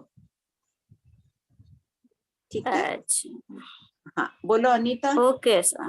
प्रणाम मासी, मैं पूछ रही थी निगोद और साधारण क्या एक ही हाँ, वे निगोद? हाँ, एक ही है, एक ही सार्थक है। तो निगोद से निकल के जीव कहाँ तक जा सकता है? निगोद से निकलेगा तो वो देवगति में, नरक गति में नहीं जाएगा, मनुष्य और तिर्यंश में कहीं भी जा सकता है। अच्छा, बाथरूम में जाके शीशा पे क्या रखा देख। भाभी जी वो बोल रहे हैं अपने बात करें, व्यवहार है, व्यवहार ऋषि की यहाँ बात नहीं कर रहे हैं, ठीक है। पर जो कोई मोक्ष जाएगा तो ये निगोद से तो निकलेगा, तभी एक जीव निकलेगा, या वो यहाँ पे अब अपने को करना ही नहीं है ये वर्णन? निगोद से तो हर जीव निकलेगा। निगोद की काय स्थिति, निगोद काल है, 2.5 पुद्गल परावर्तन। जो भी निगोद जाएगा 2.5 पुद्गल परावर्तन के बाद तो उसको निकलना ही पड़ेगा। वो ठीक है, पर अंतर मुहूर्त बाद ये जो कह रहे हैं ना, उससे अव्यवहार राशि प्रमाणित नहीं मान रहे। जो जैसे भी मान लो, जो मानते हैं व्यवहार राशि उनके लिए ठीक है, जो निषेध करते हैं उनके फिर ये नहीं बैठती है। हाँ, मैं वही बात कर रही हूँ कि अगर अपने व्यवहार राशि नहीं मान रहे हैं, फिर भी क्या ये मान रहे हैं कि एक जीव जब मोक्ष होगा तो निगोद से एक जीव निकलेगा, ये भी फिर नहीं हो रहा है। नहीं, क्यों, क्या जरूरी है निकलना? निगोद से कभी भी हर समय निकल रहे हैं जीव, हर समय आ रहे हैं, जा रहे हैं, बेंद्रिय में आ रहे हैं, पंचेंद्रिय में आ रहे हैं। ठीक, नहीं बैठेगी ये बात। ठीक, बोलो रजनी। हाँ, जय जय भाभी जी। मैं अनंत काय और अनंत जीवी में, अनंत जीव अनंत काय में थोड़ा सा डिफरेंस बताएं। अनंत कायिक है। हाँ, अनंत काय और अनंत जीव। हाँ, अनंत कायिक, अनंत जीवों वाले जो पिंड होता है उसको अनंत कायिक बोलते हैं। जैसे आलू मोटा कायिक है, अपन बात करेंगे, उठाया मैंने एक आलू का, ये अनंत कायिक है। अब उसमें अपन समझ जाते हैं अनंत कायिक कहा तो इसमें अनंत जीव है। तो एक शरीर नहीं है, जो आलू का शरीर है उसमें भी असंख्यात शरीर है। वो अनंत काय नहीं है ना, असंख्यात शरीरी है वो। शरीर ही असंख्यात है, लेकिन अनंत कायिक ये अपन बोलते हैं इसको कि तेजस काय तो उसकी अलग हो गई, कार्बन अलग हो गया। तेजस कार्बन शरीर तो हो ही गया अलग, उसकी अपेक्षा अपन अनंत कायिक बोल देते हैं उसको। अब जैसे जो भी कच्ची सब्जियां होती है, काया कितने प्रकार की है? कितने प्रकार की है? काया पृथ्वी का आपका टेस्ट है, वो कर रहे हो आप? औदारिक, वेक्रिय, आहार, तेजस कार्बन, पांच। तो जो अनंत कायिक शब्द समझ रही हो वो तेजस कार्बन की अपेक्षा समझ जाओ, और अनंत जीवों का समूह होता है उनमें निगोद। हाँ, जैसे मूंगफली है ना, कच्ची मूंगफली जो जमीन के अंदर से निकलती है, तो उसको अनंत, उसको अपन अनंत शरीरी तो नहीं कहते हैं, अनंत जीवी तो नहीं कहते हैं, लेकिन अनंत कायिक कहते हैं उसको। अनंत कायिक कहते हैं। तो अनंत जीवी क्यों नहीं कहते हैं उसको? अनंत जीवी तो उसके अंदर अनंत जीव तो नहीं है, जैसे साधारण वनस्पति नहीं है वो। ऐसा सुनने में आया कि वो अनंत कायिक है। अनंत कायिक सूखने के बाद एक जीवी बन जाता है, लेकिन अनंत जीवी सूखने के बाद अचित बन जाता है। जैसे मूंगफली का बीज है, उसको भूनने के बाद, सुखाने के बाद, मतलब मूंगफली का बीज सूखने के बाद भी वो एक असचित चीज है, लेकिन वही आलू वगैरह को सुधारने के बाद, सुखाने के बाद वो अचित है बिल्कुल। हाँ, ठीक बात, वो तो अलग हो ही गया ना अपने आप। मूंगफली तो बोई जा रही है, सचित है। नहीं, मूंगफली बोई, जो उखाड़ी हमने मूंगफली निकाली जमीन से, वो अनंत कायिक है। उसको सुखाने के बाद भी वो सचित है, जब तक उसको अपन भूनेंगे नहीं, जब तक रोस्ट नहीं करेंगे तब तक वो सचित है। लेकिन वही आलू का टुकड़ा है, उसको यदि हमने सुखा दिया तो वो अचित हो जाता है। तो अनंत जीवी और अनंत कायिक में ये फर्क बताया, लेकिन मुझे ये अभी तक डिटेल समझ नहीं आई, मैं पूछ नहीं पाई कि अनंत कायिक में फिर जीव कितने? जब काया ही अनंत है तो फिर तो जीव भी अनंत होने चाहिए। अनंत कायिक तो कोई भी वनस्पति जब उत्पत्ति के समय उसमें अनंत जीव उत्पन्न होता है, अनंत कायिक है, मरते जाते हैं। प्रत्येक वनस्पति में प्रज्ञापना स्थान पद में दे ही रहे हैं ना। उत्पत्ति के समय अनंत जीवी होते हैं जीव, बाद में उसमें जीव मरते हुए प्रत्येक शरीरी भी हो जाते हैं। अनंत जीवी, अनंत कायिक, अब शब्दार्थ इतना नहीं पता, तुम मरासा से पूछ के बता दो। ठीक है, वही मैं पूछ नहीं पाई थी, तो मैं सोची हो जाएगा मेरा। मेरे को पूछ के तुम हमको भी बता देना क्लियर करके। ठीक है भाभी जी। हाँ, मैं यहाँ क्लास में बता देना सबके सामने एक बार, मरासा उपाध्याय गुरुदेव को पूछकर भाव रखती हूँ। हाँ, सही। आंटी, ये जैसे आपने बोला निगोद के जीव एक साथ मरते हैं और एक साथ जन्म लेते हैं, तो जब वो अनंत जीव एक साथ निकलेंगे तो फिर वापस कहते हैं ना, उसमें तो अनंत ही रहते हैं वापस जन्मे हुए, तो वो क्या दूसरे आते हैं क्या अनंत जीव, या वो ही रहते हैं, वही निकलते रहते हैं? नहीं, वो निकले नए भी तो चाह सकते हैं, वो उसमें से चले गए कुछ बाहर, कुछ नए आ गए, कुछ रह भी गए। पूरे का पूरे निगोद काल है, अनंत काल तक निगोद में जो जीव परिभ्रमण कर रहे हैं वो निगोद में ही जन्म मरण करते ही रहेंगे। अच्छा, और जैसे ये आलू वगैरह हो गया और ये जो काई वगैरह हो गई ना, काई वगैरह, ये तो ये सब निगोद वाले जीव, या फिर ये जो आलू वगैरह ये तो एक ही चीज हो गई ना, साधारण वनस्पति या निगोद दोनों अनंत काई की हो गए ना? हाँ हाँ, दोनों में डिफरेंस होना है कि आलू में ज्यादा एक सार्थक है। अच्छा, दोनों एक ही है? हाँ, एक ही है। जय जिनेंद्र। जय जिनेंद्र। हाँ, अच्छा मेरे को पूछना था, एक इंद्रिय से पंचेंद्रिय तक त्रियंच में जीव आया हुआ वापस निगोद में जा सकता है क्या? हाँ, जा सकता है। हाँ आंटी, ये डाब का पानी होता है ना, जिसको नारियल का पानी बोलते हैं, वो जो लिक्विड होता है वाटर, वो साधारण वनस्पति है कि प्रत्यक्ष वनस्पति? अब अलग मानते हैं, आचार्य श्री साधारण वनस्पति नहीं मान रहे उसको, असंख्यात जीवी मान रहे हैं, प्रत्येक शरीरी है। प्रत्येक शरीर पर आंटी क्यों, तो हमारा आंटी ले सकते हैं फॉर ड्रिंकिंग? एक मिनट, सुषमा लाइन में हो ना, रजनी सुषमा क्या कहते हैं प्रकाश मणि जी गुरुदेव? अनंत जीवी कहते हैं ना शायद। ठीक है, प्रेम आसिमा पूछ लेना उनको, आचार्य श्री अनंत जीवी नहीं मान रहे। नहीं मान रहे हैं तो आंटी, पर आंटी सचित तो है ना पानी, मतलब यदि हमारा तो घर में आए तो ये वाला पानी नहीं दे सकते हैं ना? पानी असंख्यात जीवी है ना, वो भी असंख्यात जीवी है, डाब का पानी भी सचित है। एक पानी की बूंद में असंख्यात जीव होते हैं ना, डाब के पानी में भी असंख्यात जीव होते हैं, ऐसे मानिए। ये बहाया नहीं जा सकता ना आंटी? नहीं, सचित है ना, सचित पानी है। वो किसी फ्रूट का जूस नहीं है ना, वो किसी फ्रूट का जूस नहीं है, वो अपने आप से अलग चीज है। ठीक बात है। हाँ बोलिए प्रेमलता जी। मेरा एक प्रश्न था जो अव्यवहार राशि से है, वो भगवती सूत्र में तो भाभी जी आया है व्यवहार राशि का, जैसे दूसरा सप्तक का तीसरे उद्देश्य में। प्रेमलता जी, ये विषय अपना नहीं आचार्यों का है, इसको छोड़ दीजिए। अच्छा तब ठीक है भाभी जी। आप एक बताएंगे, कोई दूसरा 4 प्रमाण देगा, वो नहीं, ये विषय आचार्य छोड़ दीजिए, वो छोड़ देते हैं। हाँ ये ठीक है, कारण मैं देखी थी इसमें उल्लेख है भगवती सूत्र में, तो इसलिए मैंने ये प्रश्न पूछा। अपन खंडन की कोई बात नहीं करते हैं यहाँ, इसलिए छोड़ दीजिए। हाँ ठीक है भाभी जी। इतने प्रेम से सब संप्रदाय वाले मिल के पढ़ रहे हैं अपन, तो इन 1% बात उचित रहता है। सही बात है, सही। हाँ बोलिए प्रमिला जी।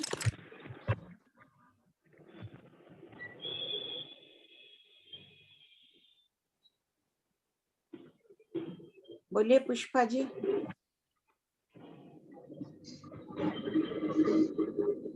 अनम्यूट नहीं हो पा रहे हैं आंटी। ठीक है, पढ़िए मधु जी। प्रश्न 1413, बनते देवता कितने प्रकार के हैं? उत्तर। पुष्पा जी आपको कुछ पूछना है? हाँ, मैं ये बोल रही थी कि मूंगफली को तो अनंत कायिक नहीं मानते हैं ना? नहीं, वो कोई नहीं, किसी ने बोला था कि मूंगफली अनंत कायिक है, फिर वो सूखने के बाद एक जीव हो जाता है। इसमें थोड़ी भिन्न भिन्न मान्यता है पुष्पा जी। अच्छा, अपने तो उसको अनंत कायिक नहीं मानते हैं। नहीं। ठीक है भाभी।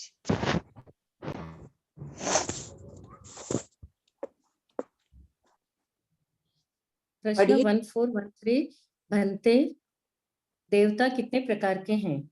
उत्तर। गौतम, देवता 4 प्रकार के हैं, यथा 10 भवनपति, 8 वाणव्यंतर, 5 ज्योतिषी और 2 वैमानिक, कुल 25 भेद होते हैं। प्रश्न 1414, पूर्वोक्त उत्तर में देवों के 25 भेद बताए हैं, जबकि अन्यत्र देवों के 99 भेद बताए गए हैं। आगमों में प्रकारांतर से बताई गई संख्या में भेद क्यों है? उत्तर। पॉइंट नंबर 1, 15 परमाधामी 10 भवनपतियों के अधीनस्थ हैं, अतः 15 भेद कम हुए। पॉइंट 2, आण पन्ने आदि 8 और 10 जंबक पिशाचादि 8 के अधीनस्थ हैं, अतः 18 भेद कम हुए। पॉइंट 3, वैमानिक के कल्पोपन्न और कल्पातीत 2 भेद किए गए हैं, अतः 36 भेद कम हुए। पॉइंट 4, ज्योतिषी के चर अचर 10 भेद न करके सामान्य रूप से 5 भेद किए हैं, अतः 5 भेद कम हुए, अतः 99 - 74 = 25 भेद। चंद्र वक्तव्यता शतक 5 उद्देश्य 10, पूर्वोपर संबंध, देवों का ही यानी विमानों की गति का वर्णन किया जा रहा है। प्रश्न 1415, भन्ते जम्बूद्वीप में कितने चंद्रमा हैं? उत्तर। गौतम, जम्बूद्वीप में 2 चंद्रमा हैं। प्रश्न 1416, भन्ते क्या जम्बूद्वीप में चंद्रमा ईशान कोण में उदय होकर आग्नेय कोण में अस्त होता है, आग्नेय कोण में उदय होकर नेत्रय कोण में अस्त होता है, नेत्रय कोण में उदय होकर वायव्य कोण में अस्त होता है, वायव्य कोण में उदय होकर ईशान कोण में अस्त होता है? उत्तर हाँ गौतम, इसी तरह से उदय और अस्त होता रहता है। प्रश्न 1417, उदय और अस्त का व्यवहार किस अपेक्षा से समझा जाता है? उत्तर यद्यपि चंद्रमा सदैव आकाश में चारों दिशाओं में गति करता रहता है, तथापि उसे देखने वाले मनुष्यों की अपेक्षा उदय एवं अस्त का व्यवहार होता है। जब अमुक क्षेत्र के मनुष्य चंद्रमा को देखते हैं तब कहते हैं कि चंद्रमा उदित हो गया, तथा जब वह दर्शकों की दृष्टि से ओझल हो जाता है तब अस्त हो गया, ऐसा कहा जाता है। प्रश्न 1418, बनते जम्बूद्वीप के दक्षिणार्ध में रात होती है तब उत्तरार्ध में भी रात होती है? उत्तर हाँ गौतम। प्रश्न 1419, ध्यान है ना, ये पहले हो चुका है, ड्राइंग बताया गया था ना, महाविद्य क्षेत्र की 16 विजयों से लेके मेरू पर्वत के भाग से। ध्यान है सबको? नक्शा श्वेता बना के बताई थी ना बोर्ड में तुम? श्वेता एक बार बना दो वापस और खाली दिखा दो। अभी पढ़ रहे हैं मधु जी, बना के फिर 1 मिनट दिखा दो। प्रश्न 1419, अपनी बुक में ही बना लेना नक्शा छोटा सी, अभी जो बताएगी तो वापस बार बार पढ़ेंगे तो वो ध्यान रहेगा। हाँ बोलो अनीता।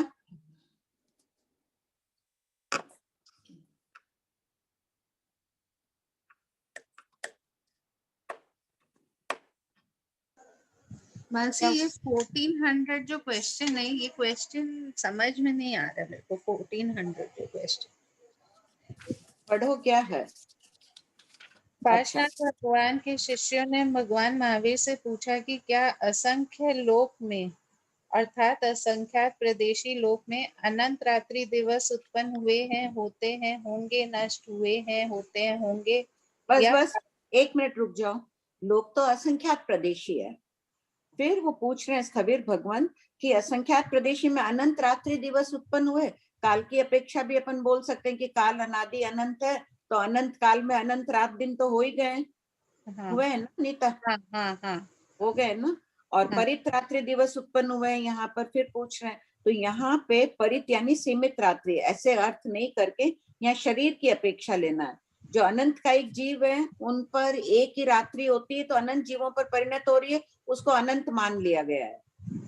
जैसे घड़ी का उदाहरण क्या है ना, ऊपर एक घड़ी से 100 जने कर रहे हैं, 100 घड़ियां मान ली उसको। तो उसी प्रकार उन अनंत जीवों पर रात्रि और दिवस व्यतीत हो रहा है, तो अनंत रात्रि दिवस एक ही रात को अनंत मान लिया है। ठीक। और शरीरी जीव है, उनकी अपेक्षा प्रवृत्त रात्रि दिवस उत्पन्न हुए, होते हैं, नष्ट होंगे। दिन होगा तो नष्ट भी होगा, रात आएगी, रात्रि होगी तो नष्ट होगी, तब दिन होगा, वो नष्ट होने की अपेक्षा। ठीक। और कुछ अनीता? नहीं, थैंक यू। सुशीला है कि गई? है ना। है। हाँ बोलिए प्रमीला जी।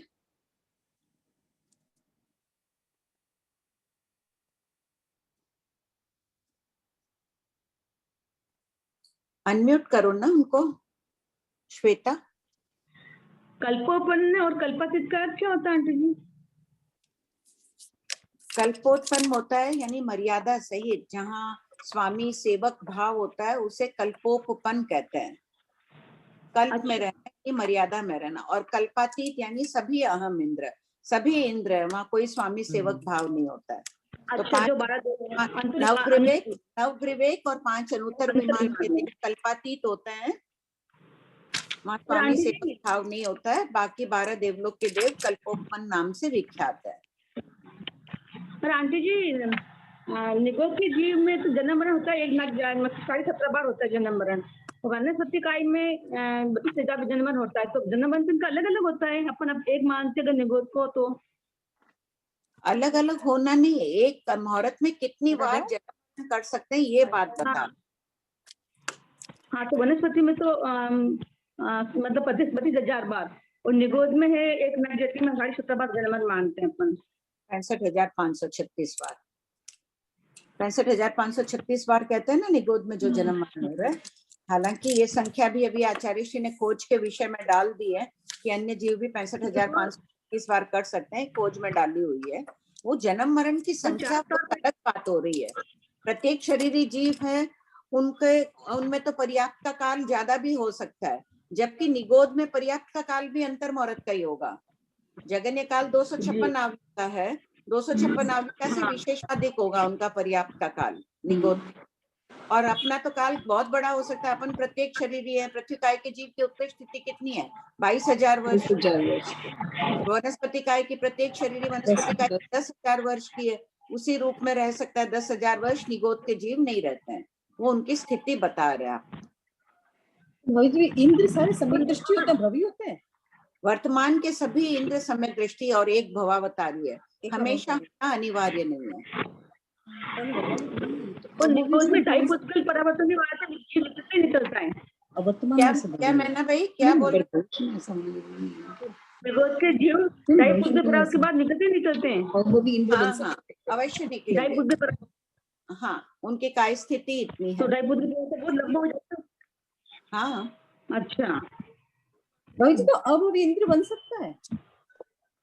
ये विषय प्रश्न आ रहा है बहुत, तो मैंने तो यही उत्तर दिया था कि जब अभवी नवग्रवेक का अहम इंद्र बन सकता है, तो इंद्र बनने में क्या बाधा है? फिर भी कोई हो वहां गुरुदेव को पूछ के बताना। भाभी जी, एक प्रश्न पूछूं मैं? हाँ जरूर। जैसे 5 विमान से नहीं बोल रही हूँ मैं, तो सोच मेरी गलत हो सकती है। मैंने भाई पूछ के बताना। हाँ बोलो। जैसे 5 अनुत्तर विमान के देव जो हैं, भाई आराधक है, वही 5 अनुत्तर विमान में जा रहे हैं। तो उसके लिए तो 7 बोलों का बंद हो ही गया उनके लिए, आराधक के लिए। तो फिर स्त्री वेद और नपुंसक वेद की आगति में 99 जाति के देवता क्यों लेते हैं हम? 5 अनुत्तर विमान को भी क्यों लेते हैं? पूर्व में कोई बांधे हुए रहते हैं, निकाचित वो उदय में आ जाते हैं। जैसे मल्लिक की अनुत्तर विमान से उनकी आगति है, स्त्री बने ना, स्त्रीलिंग था उनके, मतलब सत्ता में स्त्री वेद था उनके। था उनके सत्ता में बांधा हुआ था, वो उदय में आ गया। निकाचित बांधा हुआ था तो उदय में आ गया। बाकी कोई दूसरे तरह के होते तो उनको खपा सकते थे ना, बद्ध और अगर ये सब होते तो निकाचित नहीं होता तो खपा भी सकते थे। ठीक है। हाँ बोलिए। वैसे मैं बोल रही थी कि 1414 में हम लोगों का ये 4th पॉइंट नहीं दिया हुआ है, तो कोई अगर स्क्रीनशॉट भेज देते तो हम लोग लिख लेते। ठीक है, कोई भेज दो ना। आंटी मैं भेज दूंगी आपको, आप फॉरवर्ड कर देना। ठीक है। बोर्ड दिख रहा है आंटी जी? हाँ दिख रहा है। हाँ सब कुछ दक्षिणार्ध उत्तरार्ध पहले किया हुआ है, लेकिन वापस कर लो। ये बोर्ड दिख रहा है ना, तो ये पूरा तिरछा लोक है। पूरा तिरछे लोक में ये पूर्व दिशा, ये पश्चिम दिशा, ये दक्षिण और ये उत्तर, और ये जम्बू द्वीप बनाया है। जम्बू द्वीप में यहाँ पर बीच में मेरू पर्वत है और ये महाविदेह की विजय है। अब ये जो विजय बताई है महाविदेह की, इसमें ये नीचे वाली विजय, इधर वाली दक्षिण दिशा की तरफ की विजय, तो इन विजयों से बाद में भी आएगा, धात्की खंड में भी महाविदेह आएगा, अर्धपुष्कर में भी महाविदेह आएगा। तो यहाँ से लेकर के स्वयंभू रमण समुद्र तक का ये पूरा जो क्षेत्र है ना, ये पूरा क्षेत्र दक्षिणार्ध कहलाता है। आधा नहीं बोल रहे हैं, जैसे आंटी जी बोल रहे हैं आधा नहीं, बस ये इधर का जो एरिया है वो हो गया दक्षिणार्ध। इसमें पूर्व विजय आ गई। हाँ दिख नहीं रहा है, आ रहा है, लेकिन है ना इसमें पूर्व दिशा भी आ गई। इसमें पूर्व पश्चिम विभाजन नहीं का है, दक्षिणार्थ का है। तो ये जो 16 विजय नीचे की बता दो, नीचे की 16 विजय इधर आ गई। ये नीचे वाली जो 16 विजय है ना, ये पूरा रूलर रखा है आंटी। तो ये पूर्व दिशा, दक्षिण और ये पश्चिम, ये पूरा यहाँ से लेके यहाँ तक का पूरा एरिया, यहाँ तक स्वयंभू रमण समुद्र से लेकर के पूरा ये दक्षिणार्ध है, और ऐसा ही ऊपर जो है वो उत्तरार्ध हो जाएगा। तो ये दक्षिणार्ध के अधिपति है शक्रेंद्र जी पहले देवलोक के, और उत्तरार्ध के अधिपति है ईशानेंद्र जी दूसरे देवलोक के इंद्र। ठीक है, सबको अपने कॉपी में एक पेंसिल से कर लो आप उसमें। आज हम सबको संजू जी बैच से प्रेरणा लेके करना है कि वो 25 बार एक टॉपिक को पढ़ सकते कर सकते हैं। अपन कम से कम 25 नहीं 12.5 बार तो पढ़े। हाँ पढ़िए।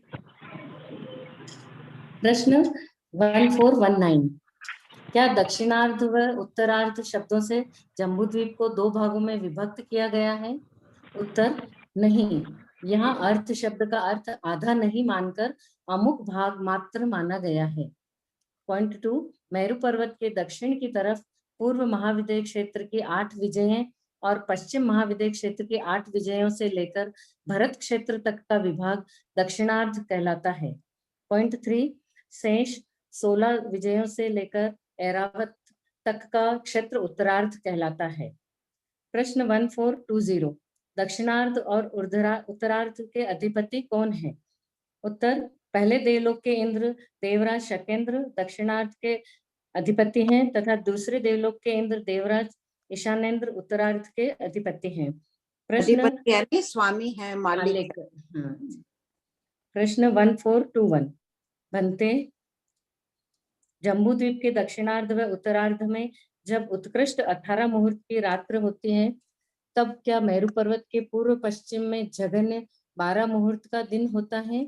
उत्तर, हाँ गौतम। बस टाइम भी हो गई और अंतिम प्रश्न अपन भन्ते गौतम में जा रहे हैं, इसी में लीन रहे कम से कम कुछ समय तक और श्रुत ज्ञान के द्वारा अपने जीवन को पवित्र, महान और मंगलमय बनाएं। अपन सब यही प्रयास करें। कुछ त्रुटि हुई तो सबको जय जिनेंद्र क्षमा याचना करती हूँ। बहुत अच्छा। क्लास में कौन वाला है, नाम दे देना ना। सोमवार को मैं पढ़ना चाहती हूँ। हाँ जरूर, ज्योति इनका नाम लिख लेना ना, Gulab ji Bothra. Okay okay ma'am. ठीक है, धन्यवाद।